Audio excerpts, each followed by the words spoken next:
અમદાવાદમાં 12 વર્ષની સગીરાએ આપઘાત કર્યો।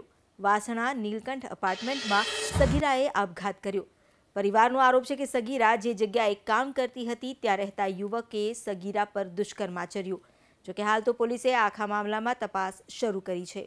અમારી સાથે જોડાઈ ગયા છે સંવાદદાતા દીપક સોલંકી। દીપક, સગીરાએ આત્મહત્યા કરી, આખી ઘટના શું રહી અને શું વિગતો સામે આવી છે ઘટનાને લઈને?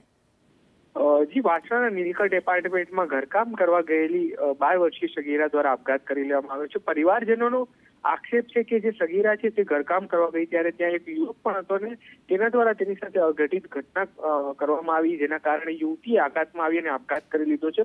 સમગ્ર મામલે હાલ પોલીસ કંઈ કહેતી નથી, પરંતુ પોલીસ તપાસમાં સમગ્ર જે ઘટના છે તે સામે આવશે। આખરે સગીરા દ્વારા કયા કારણોસર આપઘાત કરવામાં આવ્યો તો હાલ તેનું પીએમ કરવામાં આવશે, પરંતુ પરિવારજનો દ્વારા પણ એક ચીમકી આપવામાં આવી છે કે જ્યાં સુધી ઘટનામાં પોલીસ તપાસ નહીં કરે ત્યાં સુધી પીએમ માંથી જે ડેડ બોડી છે તે સગીરાને નહીં લેવામાં આવે। હાલ વાસણા પોલીસ દ્વારા અકસ્માતે મોતનો ગુનો નોંધી અને તપાસ હાથ ધરવામાં આવી છે। જી, આભાર આપનો જાણકારી આપવા બદલ। તો જે ઘરકામ કરવા ગઈ હતી સગીરા, તેણે આપઘાત કરી લેતા પોલીસ હવે આ દિશામાં તપાસ કરી રહી છે। તેના પોસ્ટમોર્ટમ પણ કરવામાં આવી રહ્યું છે અને તેના રિપોર્ટ બાદ તપાસનો જે સિલસિલો છે આગળ વધશે।